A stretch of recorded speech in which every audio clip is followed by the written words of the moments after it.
नमस्कार विद्वान साथियों, let's crack Rajasthan exams. Crack all Rajasthan exam with us because we have top educated, quality content and great learning experience. So let's crack Rajasthan exams.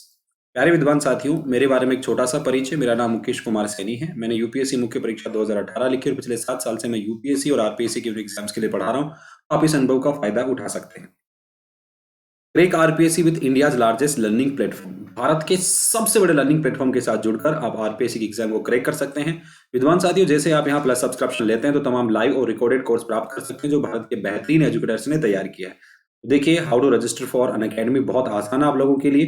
करना क्या है, ध्यान से सुनिए. अपने मोबाइल के प्ले स्टोर में जाइए और वहां पर अनअकैडमी लर्निंग ऐप को अपने मोबाइल में इंस्टॉल कर लीजिएगा. और जैसे ये ऐप आपके मोबाइल में इंस्टॉल होती है तो आपको वहां पर मिलती है daily live classes, live test and quizzes, structure course और unlimited access. Daily live class के अंदर आप अपने एजुकेटर के साथ डिस्कशन कर सकते हैं, अपने डाउट उनसे क्लियर कर सकते हैं. साथ ही उनके द्वारा कोई क्वेश्चन पूछा जाता है तो आप उनके आंसर पोल कर सकते हैं. कहने का मतलब ये हुआ, आपको हूबहू क्लासरूम जैसा फील होगा डेली क्लास के लाइव क्लास के ऊपर. अब बात करते हैं लाइव टेस्ट एंड क्विजेस. देखिए, किसी भी एग्जाम को अगर क्वालिफाई करना है तो समय समय पर अपनी तैयारी के स्तर को परखना जरूरी होता है. और लाइव टेस्ट एंड क्विजेस में आपको ये सुविधा अनअकैडमी उपलब्ध करवाती है. जैसे आप लाइव टेस्ट एंड क्विज में पार्टिसिपेट करते हैं तो आपके साथ आपके अन्य प्रतिभागी भी इस सीरीज के अंदर पार्टिसिपेट कर रहे होते हैं, जिससे आपको एग्जाम में आपकी यथार्थ रैंक का पता चल सके, आपकी तैयारी के स्तर का पता चल सके और आप आगे की प्लानिंग आप उसके अकॉर्डिंग तैयार कर सकें. तो लाइव टेस्ट एंड क्विज भी आप लोगों के लिए बहुत जरूरी होती है जो आपको उपलब्ध कराता है अनअकैडमी. अब बात करते हैं स्ट्रक्चर कोर्स के बारे में. तो प्यारे विद्वान साथियों, यहाँ पर आपको एग्जाम के सिलेबस के अकॉर्डिंग पॉइंट टू पॉइंट आपको यहाँ पर कोर्स अवेलेबल होगा. और किसी भी एग्जाम को क्वालिफाई करने के लिए सबसे पहली नीड यही होती कि एग्जाम के सिलेबस के अकॉर्डिंग आपको स्टडी मटेरियल अवेलेबल हो. और अनअकैडमी इसके लिए जाना जाता है क्योंकि यहाँ पे बात पॉइंट टू पॉइंट होगी और यहाँ पर स्ट्रक्चर कोर्स आपको अवेलेबल होगा. अब बात करते हैं अनलिमिटेड एक्सेस की.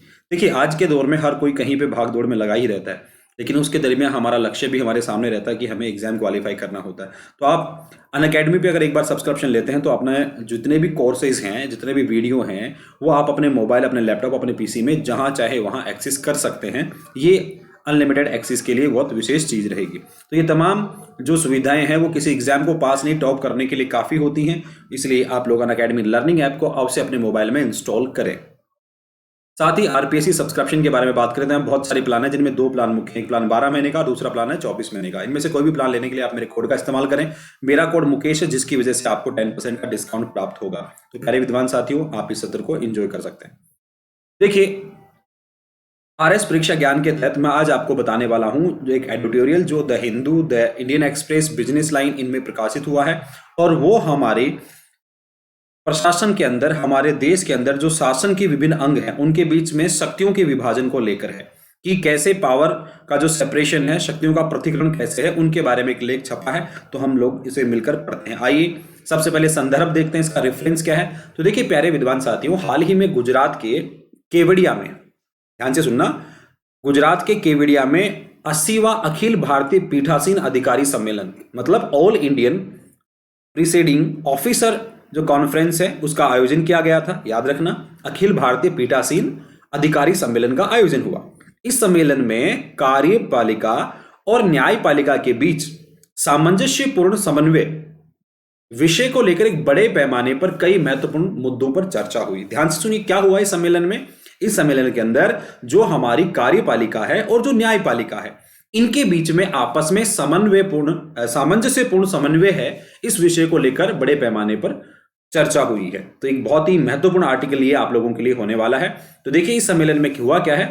भारतीय प्रधानमंत्री ने शासन के तीनों अंग, मतलब सरकार के 3 अंग होते हैं, कौन कौन से, विधायिका, कार्यपालिका और न्यायपालिका, ठीक है.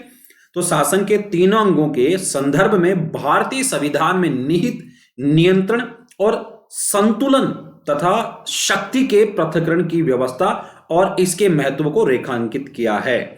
सबसे पहली बात, हमारे संविधान के अंदर आप देखेंगे कि सरकार के जो तीनों अंग हैं उनके नियंत्रण और संतुलन तथा शक्ति के पृथक्करण की व्यवस्था की गई है. और इसी बात को रेखांकित किया है हमारे प्रधानमंत्री जी ने इस सम्मेलन के अंदर. तो यहां पर जो मोटी मोटी बातें आपको समझ में आई, तो पहले तो आपसे ये पूछा जा सकता है फैक्ट के तौर पे कि अखिल भारतीय पीठासीन अधिकारी सम्मेलन 80वां अखिल भारतीय पीठासीन अधिकारी सम्मेलन कहाँ आयोजित किया गया? तो आपका जवाब होना चाहिए गुजरात के केवड़िया में। अच्छा, इसका मुख्य मुद्दा क्या था? तो इसका मुख्य मुद्दा था कि सरकार के तीनों अंग जो हमारे हैं, कौन सी? विधायिका, कार्यपालिका और न्यायपालिका, इनके बीच में समन्वय है वो स्थापित हो, क्योंकि ये शक्ति के पृथक्करण और हमारे संविधान में शासन संतुलन को लेकर जो बात की है उसके बारे में रेखांकित करता है। तो मेरे प्यारे विद्वान साथियों, आइए हम जानते हैं इसके मुद्दों के बारे में। और हाल ही में हमने कई ऐसे एग्जाम्पल देखे हैं कि जो शक्ति पृथक्करण के सिद्धांत और जांच और संतुलन की प्रणाली को कमजोर करते हैं। पिछले अगर कई दिनों से आप देखोगे तो आप बार बार अखबारों में सुन रहे होते हो कि जुडिशरी है वो ज्यादा सक्रिय हो गया है, ठीक है, और या यूं कहें कि कार्यपालिका है वो जुडिशरी की बातों को नहीं मान रहा है, या यूं कहें कि सरकार है, सरकारें भी कई बार इस तरह की प्रणाली अपनाती हैं जिसे बार बार न्यायालय को बीच में इंटरप्ट करना पड़ता है। तो ये मुद्दे हमने पिछले कुछ वर्षों में देखे हैं। तो ऐसा ही यहां कहना है कि हालांकि ही कई एग्जाम्पल हमारे सामने ऐसे आए हैं जो संतुलन की बात को थोड़ा सा डिसबैलेंस करते हैं।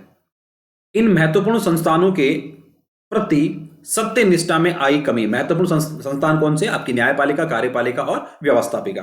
तो इनके प्रति निष्ठा में जो कमी आई है वो सरकार के कामकाज पर लोगों के विश्वास को भी खत्म करती है, जो लोकतांत्रिक व्यवस्था के लिए अनुचित बात है। आई थिंक सो ये बात समझ में कि अगर एक दूसरे के साथ ये इंटरप्शन करेंगे, एक दूसरे के कार्य की बात की अवहेलना करेंगे, एक दूसरे में हस्तक्षेप करेंगे, तो हमारे यहाँ पर जो बात कही, ये तो 3 पिलर हैं, ये ऑटोनोमस है, स्वतंत्र हैं। अगर ये एक दूसरे के साथ दखलंदाजी करेंगे तो लोगों को सरकार की जो कामकाज का तरीका है उसमें विश्वसनीयता कम हो जाती है, और अगर ऐसा है तो देखिए ये लोकतंत्र के लिए उचित बात नहीं है, ठीक है। तो आइए सबसे पहले बात करते हैं शक्ति के पृथक्करण की सिद्धांत के बारे में, the principle of power separation के बारे में। देखिए विद्वान साथियों, शक्ति के पृथक्करण से आशय क्या है कि क्या होता है सेपरेशन ऑफ पावर। तो देखिए सरकार के कार्यों, अगर सरकार के कार्य देखोगे तो हम मुख्य रूप से सरकार की बात करें तो 3 अंग हैं। विधायिका, जो सरकार के कार्य है उनमें विधायी कार्य होते हैं और कार्यकारी कार्य होते हैं और न्यायिक कार्य होते हैं। तो सरकार के कार्यों को हम देखते हैं, विभाजन में हमने देखा विधायी कार्य मतलब कानून बनाने संबंधित है, कार्यकारी है, और न्यायपालिका के अंदर विभाजित करते हैं। और किसी भी कानून के निर्माण, उसे लागू करने और प्रशासन के लिए इन तीनों शक्तियों की बहुत बहुत आवश्यकता होती है। इन शाखाओं के मंजूरी की आवश्यकता होती है। बात समझ में आई कि नहीं? तो कहने का मतलब है कि किसी भी कानून के निर्माण, उसे लागू करने और प्रशासन के लिए इन तीनों शाखाओं की मंजूरी की आवश्यकता है। ऐसे में यह व्यवस्था सरकार द्वारा मनमानी या ज्यादती की संभावनाओं को कम करती है। बात समझ में आई कि अगर तीनों पिलर एक दूसरे के साथ मजबूती से खड़े हैं और तीनों की मंजूरी की बराबर आवश्यकता है, तो कोई भी इनमें से एक भी भाग है वो क्या नहीं कर सकता? ज्यादती नहीं कर सकता है। बात समझ में आई कि नहीं भाई? अगर न्यायपालिका, कार्यपालिका और व्यवस्थापिका तीनों की एक साथ मंजूरी की आवश्यकता है तो तीनों पिलरों पर कोई कानून तुलेगा। बात समझ में आई? Very good. इस व्यवस्था के तहत संवैधानिक सीमांकन, संवैधानिक सीमांकन का मतलब है हमारे संविधान के दायरे में रहकर, इस व्यवस्था के तहत संवैधानिक सीमांकन के चलते सरकार की किसी भी शाखा में शक्ति के एकीकरण को रोका जा सकता है। कहने का मतलब क्या हुआ कि जो शक्ति पृथक्करण का सिद्धांत है वो ये कहता है कि भाई संविधान ने जो लिमिट लगाई है कानून को लेकर या सरकार के किसी भी अंग को लेकर, तो उसकी वजह से पावर किसी एक का केंद्रीकरण नहीं हो सकती। किसी एक संस्था में जाके पावर है वो सीमित नहीं रह सकती। तो शक्ति के केंद्रीकरण को ये रोकता है, याद रखने वाली बात है। अब बात करते हैं नियंत्रण और संतुलन के बारे में। तो देखिए विधायिका का नियंत्रण क्या? विधायिका नियंत्रण, देखिए विधायिका का नियंत्रण कैसे रहेगा तो जरा सुनिएगा। न्यायपालिका के संदर्भ में अगर विधायिकी नियंत्रण को देखें तो देखिए न्यायाधीशों पर महाअभियोग और उन्हें हटाने की शक्ति, न्यायाधीशों पर महाअभियोग और उन्हें हटाने की शक्ति तथा न्यायालय के अधिकार से परे या अल्ट्रा क्या बोलते हैं वायर्स घोषित कानून में संशोधन करने और उसे पुनः मान्य बनाने की शक्ति है। कहने का मतलब क्या हुआ कि न्यायपालिका के संदर्भ में जो विधायिका के पास जो नियंत्रण है कि विधायिका न्यायपालिका को कैसे कंट्रोल करती है। ध्यान से समझना कि विधायिका है वो न्यायपालिका को कैसे बैलेंस करके चलती है। तो देखिए न्यायाधीशों की जो नियुक्ति है, न्यायाधीशों पर महाभियोग चलाने की प्रक्रिया लागू कर सकते हैं, उन्हें हटाने की जो शक्ति है या जो अधिकार न्यायालय को दिए गए न्यायालय के अधिकार हैं, जिसे हम न्यायालय से परे जो अधिकार है, जैसे हम अल्ट्रा वायरस कानून है, उनको घोषित कर उनमें संशोधन करने की जो पावर है वो किसके पास होती है? विधायिका के नियंत्रण में आ जाती है। कार्यपालिका के संदर्भ में अगर देखें तो देखो, विधायिका निर्धारित प्रक्रिया के तहत एक अविश्वास मत पारित करके सरकार को भंग कर सकती है। अब देखो, कार्यपालिका क्या है? एक चुनी हुई सरकार का मंत्रिमंडल का जो गठन है वो कार्यपालिका है। तो विधायिका मतलब हमारी संसद, तो विधायिका देखा जाए तो नियंत्रित करती है एक प्रक्रिया के तहत। कैसे? कि भाई अगर संसद के अंदर किसी जो सरकार बनी है उसके खिलाफ अविश्वास मत आ जाए तो सरकार भंग हो सकती है। बात समझ में है कि नहीं? तो विधायिका उसे कंट्रोल कर सकती है, विधायिका कार्यपालिका को कंट्रोल कर सकती है। और विधायिका को प्रश्नकाल और शून्यकाल के माध्यम से कार्यपालिका के कार्यों का आकलन करने की शक्ति प्रदान की गई। कहने का मतलब यह हुआ कि संसद के पास यह पावर है कि जो सत्तारूढ़ सरकार है, जिसका कैबिनेट बना हुआ है, मतलब जिसकी कार्यपालिका बनी है, तो उससे वो जवाब तलब कर सकता है प्रश्नकाल और शून्यकाल के संदर्भ में। तो इस प्रकार विधायिका है वो कार्यपालिका को भी क्या करती है? नियंत्रित करती है। साथ ही विधायिका को राष्ट्रपति पर महाभियोग चलाने का अधिकार भी प्राप्त है। संसद के पास ये पावर है कि वो राष्ट्रपति पर भी क्या चला सकती है? इंपीचमेंट चला सकती है, महाभियोग चला सकती है। तो आपने क्या देखा कि विधायिका न्यायपालिका और कार्यपालिका को कैसे कंट्रोल करती है। बात समझ में आई कि नहीं? मुझे इतना बताइए। विधायिका, कार्यपालिका, देखो एक पिलर बाकी दो पिलर को कैसे कंट्रोल कर रहा है वो देखिए। तो विधायिका है वो न्यायपालिका को कैसे कंट्रोल करती है? क्योंकि वो विधायिका है, मतलब हमारी संसद है, वो कैसे न्यायालय को कंट्रोल कर रही है कि वो न्यायाधीशों पर महाभियोग चला सकती है, उन्हें हटा सकती है। साथ ही अल्ट्रा वायरस कानून घोषित जो कानून है उनमें संशोधन कर उन्हें पुनः स्थापित प्राप्त कर सकती है। दूसरा, कार्यपालिका को विधायिका कैसे कंट्रोल करती है? तो देखिए, कार्यपालिका मतलब है एक सरकार द्वारा, एक चुनी हुई सरकार के जो मंत्रिमंडल हैं वो बनकर क्या क्या बनाता है? कार्यपालिका बनाता है। बोलो हाँ या ना? तो उसको कैसे कंट्रोल करती है संसद? तो देखो, संसद में सर्वदल होते हैं, तो अगर संसद चुनी हुई सरकार के खिलाफ अगर अविश्वास प्रस्ताव ले आता है तो सरकार भंग हो सकती है, मतलब आपकी कार्यपालिका भंग होगी। और साथ ही विधायिका को प्रश्नकाल और शून्यकाल के माध्यम से कार्यपालिका के कार्यों का आकलन करने की, अवलोकन करने की शक्ति भी प्रदान की गई। साथ ही विधायिका मतलब संसद के पास ये पावर है कि वो राष्ट्रपति पर महाभियोग भी चला सकती है। यही बात समझ में आई? अच्छा, ये तो हमने देखा कि विधायिका किस तरह से नियंत्रित करती है किसको? न्यायपालिका को और कार्यपालिका को। आइए अब बात करते हैं हम कि कार्यपालिका न्यायपालिका और विधायिका को कैसे कंट्रोल करती है। ध्यान से सुनिए। अब कार्यपालिका न्यायपालिका के संदर्भ में कैसे कंट्रोल करती है देखिए। देखो, मुख्य न्यायाधीश और अन्य न्यायाधीशों की नियुक्ति है वो कौन करता है? याद रखना, कार्यपालिका का नियंत्रण होता है। कार्यपालिका के नियंत्रण क्षेत्र में आता है कि नहीं आता? जो कॉलेजियम बनता है उसमें मंत्री होते हैं। बोलो हाँ या ना? ठीक है।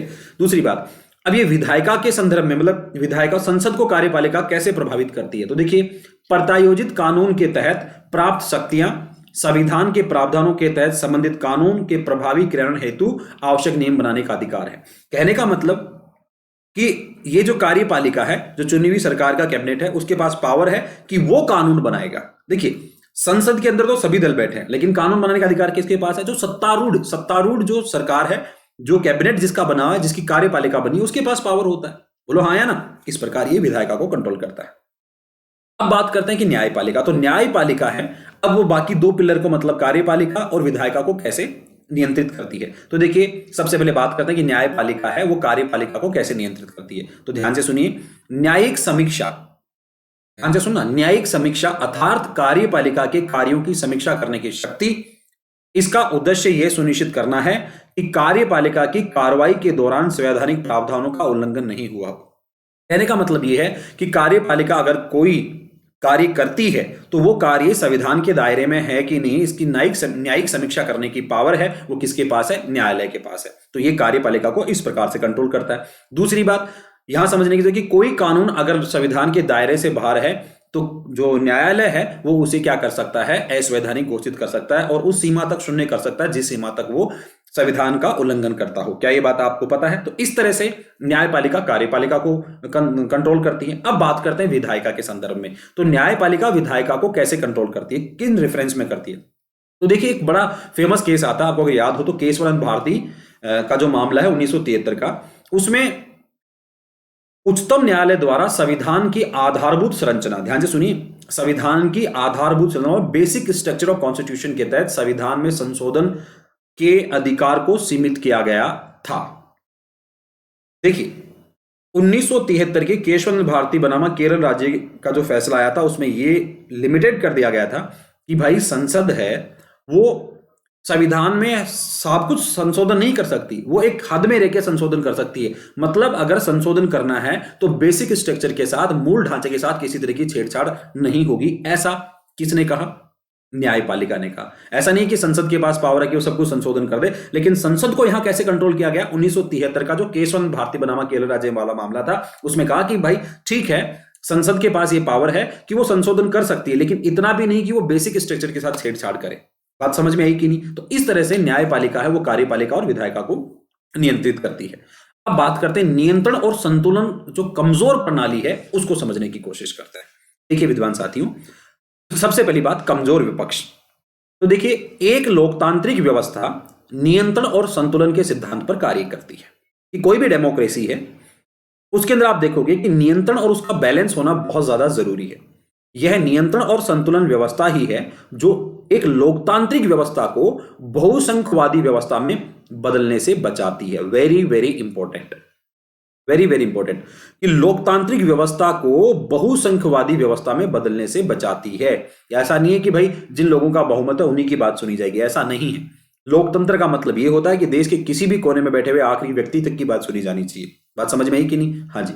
तो एक संसदीय प्रणाली में यह नियंत्रण और संतुलन का कार्य विपक्ष दल के द्वारा किया जाता है। देखो, बहुमत की सरकार बन गई, इसका मतलब यह नहीं है कि वो जो चाहे वो कार्य कर सके। उसके लिए उनके कार्यों को लिमिट करने के लिए उनके द्वारा तानाशाही नहीं की जाए, उनके द्वारा बहुसंख्यवादी व्यवस्था में बदलने से बचने के लिए एक पिलर होता है जिसको हम क्या बोलते हैं? विपक्ष। तो एक संसदीय प्रणाली के अंदर हम देखेंगे कि नियंत्रण और संतुलन का कार्य वो कौन करता है? विपक्षी दल करता है। परंतु लोकसभा में एक ही दल को प्राप्त बहुमत ने संसद के एक प्रभावी विपक्ष की भूमिका को कम कर दिया है। इसका मतलब यह कि अगर बहुमत केवल एक ही दल को बहुत ज्यादा प्राप्त हो और विपक्ष आपका कमजोर हो, तो इसकी वजह से क्या होता है कि जो सत्तारूढ़ सरकार है जिसको पूर्ण बहुमत मिला हुआ है, वो मनमाही तरीके से कानून बनाती है, मनमाही तरीके से गवर्नेंस को चलाती है। अगर इसकी समीक्षा करके देखें तो देखो, कमजोर विधायी समीक्षा। अब कोई भी कानून आया, उसकी अगर समीक्षा सही से नहीं होगी तो वो भी आपको प्रॉब्लम क्रिएट करेगी। देखिए, PRS लेजिस्लेटिव रिसर्च के आंकड़ों के अनुसार 14वीं लोकसभा में 60% और 15वीं लोकसभा में 71% विधेयकों को संबंधित विभागों की स्थायी समितियां, क्या बोलते हैं जिसको? Departmental related standing committee, DRSCS के पास भेजा गया था। याद रखना कि कमजोर विधायी समीक्षा का मतलब क्या है, ध्यान से सुनिए, कि जो हमारे यहां पर PRS लेजिस्लेटिव रिसर्च है उसके आंकड़े क्या कहते हैं कि 14वीं लोकसभा में 60% और 15वीं लोकसभा के अंदर 71% विधेयकों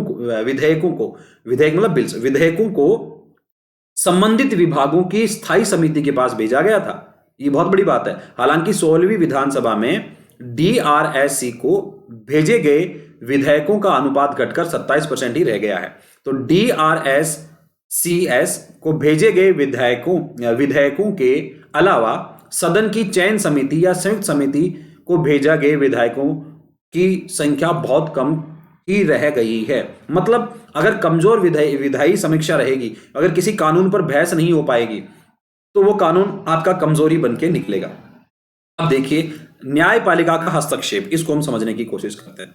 तो देखिए, वर्ष 2015 में उच्चतम न्यायालय द्वारा संविधान के 99 संविधान संशोधन को असंवैधानिक और अशून्य घोषित कर दिया गया था। कि न्यायपालिका किस तरह से इंटरप्ट करती है, किस तरह से हस्तक्षेप करती है। तो आपको याद हो, वर्ष 2015 में जो उच्चतम न्यायालय ने उन 99 संविधान संशोधन को क्या कह दिया था कि ये अनकॉन्स्टिट्यूशनल है, और इसको क्या कर दिया था? शून्य घोषित कर दिया था। गौरतलब यह है कि यह संशोधन उच्चतम न्यायालय और उच्च न्यायालयों में न्यायाधीशों की नियुक्ति के लिए कोलिजियम प्रणाली के स्थान पर एक नए निकाय, जिसको हम राष्ट्रीय न्यायिक नियुक्ति आयोग, नेशनल जुडिशियल अपॉइंटमेंट्स कमीशन, जिसको हम NJAC बोलते हैं, की स्थापना करने के प्रावधान करता है।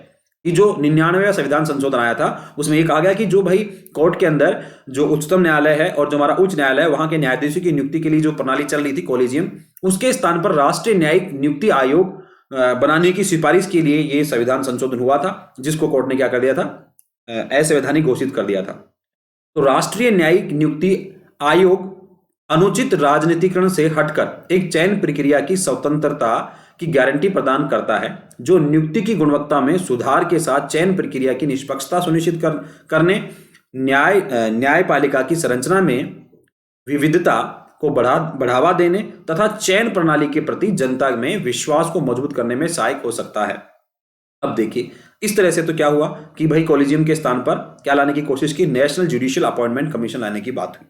अब बात करते हैं कि जो न्यायिक सक्रियता, आजकल सुनोगे आप बहुत ज्यादा कि न्यायिक सक्रियता है, तो देखिए हाल ही में उच्चतम न्यायालय के कई निर्णयों में अति सक्रियता देखने को मिली है। अति सक्रियता का मतलब है कि वो अपने दायरे से बाहर जाकर भी काम कर रहा है, और कई मामलों में न्यायालय ने ऐसे निर्णय दिए हैं जो विधायिका और कार्यपालिका के अधिकार क्षेत्र में हस्तक्षेप के समान प्रतीत होते हैं। तो देखिए ये तीनों पिलर हैं, अलग अलग हैं, एक दूसरे को कभी भी एक दूसरे में दखलंदाजी नहीं देना चाहिए। लेकिन हाल ही में एक नया कंसेप्ट आप समझने की कोशिश करोगे जिसको हम बोलते हैं जुडिशियल एक्टिविज्म, मतलब न्यायिक सक्रियता। तो न्यायिक सक्रियता के तहत हम देख रहे हैं कि भाई न्यायालय है वो क्या कर रहा है कि कुछ ऐसे फैसले दे रहा है जो विधायिका और कार्यपालिका के अधिकार क्षेत्र का हनन करता है, उसमें हस्तक्षेप करता है। ठीक है, आगे देखें कि कार्यपालिका का अतिक्रमण। अब कार्यपालिका अतिक्रमण कैसे होता है, तो भारत की कार्यपालिका पर सत्ता के अतिकेंद्रण, केंद्रीय सूचना आयोग और सूचना का अधिकार जैसे सार्वजनिक संस्थाओं को कमजोर बनाने, राज्य की कानून व्यवस्था और सुरक्षा को मजबूत करने, परंतु अभिव्यक्ति की स्वतंत्रता पर अंकुश लगाने के लिए कानून पारित करने आदि आरोप लगते हैं। कहने का मतलब यह हुआ कि कार्यपालिका का भी अब देखेंगे कि अतिक्रमण हो रहा है। कार्यपालिका अतिक्रमण कैसे कर रही है कि जो ऑटोनोमस बॉडी है, जैसे केंद्रीय सूचना आयोग की बात करें हम, तो यहां पे आप देखोगे कि यहां पर इन संस्थाओं को कमजोर बनाने का इन पे आरोप लगते हैं कि जो कार्यपालिका है उसने क्या है, इन संस्थाओं को कमजोर बनाया। तो इस तरह के आरोप हम लगातार देखते आ रहे हैं, सुनते आ रहे हैं। हाँ जी, अब बात करते हैं आगे की राह क्या है। तो देखिए विधायी प्रभाव आकलन। विधायी प्रभाव आकलन इसका मतलब क्या है, देखिए एक व्यापक विधायी प्रभाव आकलन प्रणाली को लागू किया जाना बहुत ही आवश्यक है, जिसके तहत सभी विधायी मतलब कानून प्रस्तावों को उनके सामाजिक, आर्थिक, पर्यावरणीय, प्रशासनिक प्रभावों के आधार पर मूल्यांकन किया जा सके। कहने का मतलब ये हुआ कि अगर कोई भी कानून बनकर आता है, कोई भी विधेयक, कोई भी बिल पारित होकर आता है, तो उस बिल की समीक्षा है वो उसके सामाजिक, आर्थिक, पर्यावरण और प्रशासनिक प्रभावों का मूल्यांकन के आधार पर किया जाना चाहिए। इसलिए विधायी प्रभाव आकलन होना बहुत जरूरी है। विधायी योजना की देखरेख और समन्वय के लिए संसद की एक नई विधान समिति का गठन किया जाना चाहिए। कि कोई भी योजना आ रही है तो उसकी समीक्षा के लिए एक समिति होनी चाहिए, और यह समिति कार्यपालिका द्वारा अपने अधिकार क्षेत्र से बाहर जाने के ऐसे मामलों की जांच कर सकती है जहां कार्यपालिका की कार्रवाई से नागरिकों की स्वतंत्रता को क्षति पहुंचती हो। कि अगर कार्यपालिका ने ऐसा कोई कार्य किया है जिसकी वजह से सिटीजन की जो फ्रीडम है उस पर किसी तरह का हस्तक्षेप हुआ हो, तो उसकी ये समिति जांच कर सकती है। और विपक्ष की भूमिका को मजबूत करना यह भी एक बहुत जरूरी है। कि देखो लोकतंत्र में विपक्ष का मजबूत होना बहुत जरूरी होता है। कि विपक्ष की भूमिका को मजबूत करने के लिए भारत में छाया मंत्रिमंडल या शैडो कैबिनेट के गठन पर विचार किया जा सकता है। अब प्यारे विद्वान साथियों, आपको एक टर्म यहां पे देखनी है, शैडो कैबिनेट। अब आपके लिए होमवर्क हो जाता है कि आप इसके बारे में रिसर्च करें, जांचें, देखें, समझें, जहां से पढ़ सकते हैं पढ़ें कि शैडो कैबिनेट क्या होता है। तो ये हमारे लिए छोटी सी यहां पर बात मैं बता देता हूं। आइए, छाया मंत्रिमंडल या शैडो कैबिनेट। देखिए शैडो कैबिनेट है वो ब्रिटिश कैबिनेट प्रणाली का एक अनूठा संस्थान है। कि ब्रिटेन की जो कैबिनेट प्रणाली है उसका एक संस्थान है। यह विपक्ष दल द्वारा सत्तारूढ़ कैबिनेट को संतुलन करने और भविष्य में मंत्री पद के लिए अपने सदस्यों को तैयार करने हेतु स्थापित किया गया है। ये सत्तारूढ़ कोई सरकार, कोई पार्टी है वो सत्ता में, सरकार में, उसके कैबिनेट को क्या करती है, संतुलन करती है, और भविष्य में अपने मंत्री पद के जो सदस्य हैं उनको तैयार करने के लिए स्थापित किया गया। इसके तहत छाया मंत्रिमंडल में प्रत्येक मंत्री अपने विभाग से संबंधित सरकारी मंत्रालय की नीतियों तथा कामकाज की बारीकी से जांच करता है तथा संबंधित मुद्दों पर अपनी राय रखते हुए वैकल्पिक समाधान प्रस्तुत करता है। बात समझ में आई? तो ये रहा छाया मंत्रिमंडल। अब बात करते हैं न्यायिक पारदर्शिता। तो देखिए उच्चतम न्यायालय संविधान का संरक्षक है और विधायी और कार्यपालिका द्वारा अपने अधिकार क्षेत्र से बाहर हस्तक्षेप करने से जुड़े मामलों की जांच करता है। ऐसे में न्यायपालिका को कॉलेजियम प्रणाली में पारदर्शिता बनाए रखने पर विशेष ध्यान देते हुए संवैधानिक नैतिकता सुनिश्चित करने का प्रयत्न करना चाहिए।